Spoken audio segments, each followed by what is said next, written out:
Allez, salut, du coup on se retrouve pour une nouvelle vidéo où c'est mon papa qui va cuisiner une fondue de poireaux pour ce soir. Je vous laisse avec la vidéo pour peut-être le préparer et c'est parti.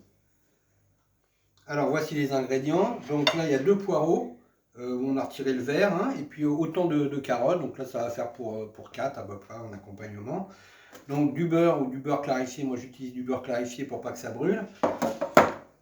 De la crème fraîche liquide et un peu de vin blanc pour déglacer, mais on peut utiliser aussi du bouillon de veau, enfin quand on a fait un pot-au-feu ou quoi que ce soit, ou du jarret, et puis on garde ça au congélateur. Voilà, allez, passons à la préparation. Voilà, donc là j'ai mis le beurre à fondre, à chauffer, hein, il y en a une quantité parce que ça absorbe un peu les carottes, les trucs, donc on va laisser bien chauffer. Et on va commencer par faire revenir les carottes, on va attendre que ça chauffe un peu plus. Voilà, là ça fond. Encore, alors le beurre clarifié, bah, peut-être qu'un jour on fera une vidéo pour expliquer comment on le fabrique. Là, on le fabrique avec du beurre frais, hein, voilà, c'est juste un beurre où on a retiré le petit lait, ce qu'on appelle le petit lait, et les protéines, et donc il ne brûle jamais. On peut le laisser cuire, on peut faire des pommes de terre sautées, ça a le goût du beurre, mais ça ne brûle pas, ça ne devient pas noir, et c'est donc du coup bon pour la santé. Voilà, donc là ça commence à être un peu chaud, je vais tester. Encore tout à fait, encore quelques minutes, quelques secondes. Voilà, je vais bien la poêle. Voilà, donc là, moi j'utilise une petite sauteuse, on peut le faire dans une cocotte aussi, en fonte, hein, c'est très bien. Mais bon, voilà, c'est le récipient qu'on veut. Alors voilà, bon, maintenant l'huile et le beurre est chaud, je vais mettre les carottes à revenir. Voilà, je les mets en premier parce que c'est un petit peu plus long à cuire. Voilà, donc on les laisse prendre, hein. On entend que ça crépite, voilà, c'est bien.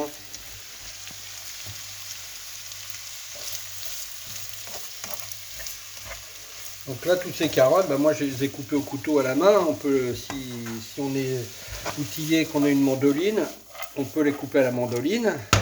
Mais bon, pour là, il n'y en a pas beaucoup, donc c'est pas trop. Voilà. Bon. Donc on va les laisser cuire un petit peu, le temps qu'elles ramollissent bien, et puis on va revenir après pour rajouter les poireaux. Voilà, alors là on se retrouve, les carottes on continue à cuire, elles sont un peu ramollies. Hein, vous voyez, bon ça fait à peu près 5 minutes, hein, le temps va. Je n'ai pas baissé le feu, 5 minutes, voilà. Donc là maintenant je vais rajouter les poireaux avec et on va continuer à faire revenir un peu, à les faire suer. Voilà, donc je rajoute les poireaux.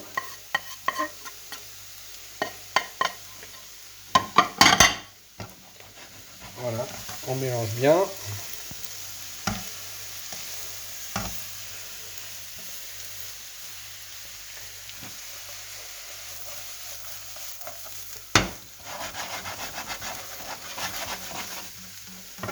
Voilà, on va les laisser cuire doucement, encore 5 bonnes minutes. Et on se retrouve pour la suite de la recette après. A tout de suite. Voilà, alors maintenant les poireaux, les carottes ont continué de revenir. Vous voyez, les poireaux sont bien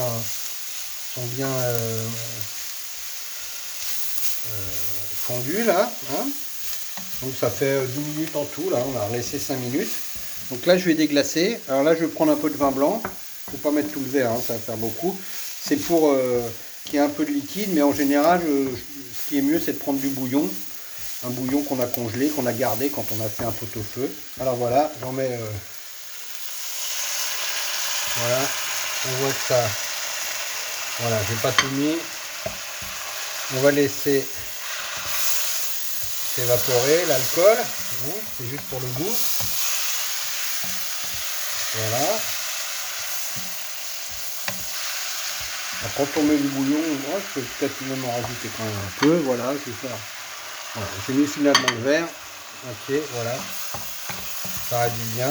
On laisse bien s'évaporer, hein, pour pas que ça avoir le goût de vin. Hein.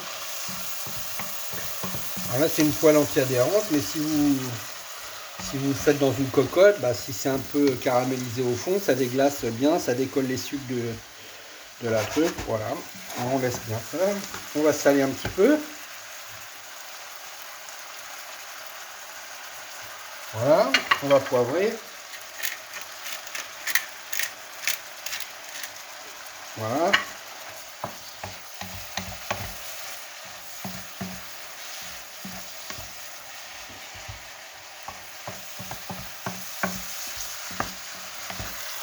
On est bien, voilà. On va ajouter la crème.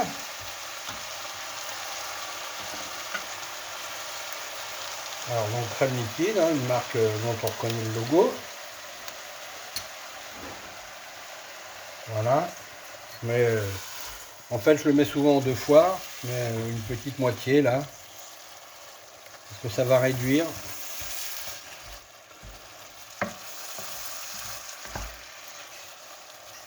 Voilà, je vais mettre encore un peu, voilà.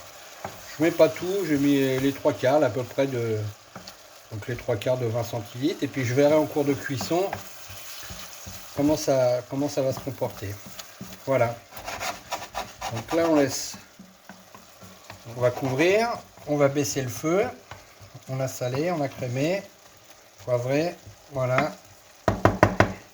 Donc là on va le mettre à mijoter. Voilà, le temps, je dirais un quart d'heure, 20 minutes. Hein. On va surveiller la cuisson en cours de réalisation. Voilà. Donc on couvre. Et on va laisser mijoter comme ça un bon quart d'heure, 20 minutes. Hein. On vérifiera en cours de cuisson la crème, la cuisson des carottes, des poireaux. Voilà, à tout de suite. Voilà. Donc là, il y a 5 minutes de cuisson. Je vérifie un peu comment ça se passe. Voilà, ça fait bien. Vous voyez, la crème commence un peu à épaissir. Donc, on laisse mijoter. En fait, je vais mettre tout de suite le reste de crème, puisqu'il n'y en a pas trop. Voilà. De toute façon, voilà, il ne restait pas beaucoup.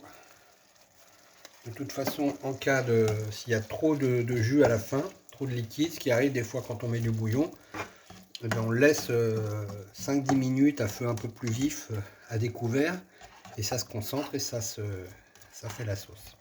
Voilà, donc on referme, on laisse, on revient pour la fin pour montrer le résultat. A tout de suite. Voilà, donc le résultat, à peu près un peu plus de 20 minutes de cuisson. Vous voyez, toute la crème a réduit. Donc il faut bien prendre de la crème liquide entière. Hein. Ça réduit. Les poireaux sont bien cuits. Les carottes sont encore légèrement croquantes. Voilà, bon, pour ceux qui veulent un peu plus cuit, vous pouvez les laisser plus cuire. Voilà. Alors ce qui est bien, c'est que ça peut s'arrêter, ce que je vais faire maintenant. Et puis ça peut se réchauffer tranquillement sur le feu, sur le coin du feu. Ou on peut le laisser aussi au chaud. Faut faire attention que ça ne se dessèche pas. Voilà, puis ça accompagnera bien un poisson grillé. Par exemple, c'est ce qu'on va faire ce soir. Voilà, et ben bonne soirée, bonne dégustation. Et à bientôt pour une prochaine recette. Allez, du coup, j'espère que cette recette vous aura plu. Bonne dégustation et à la prochaine. Au revoir.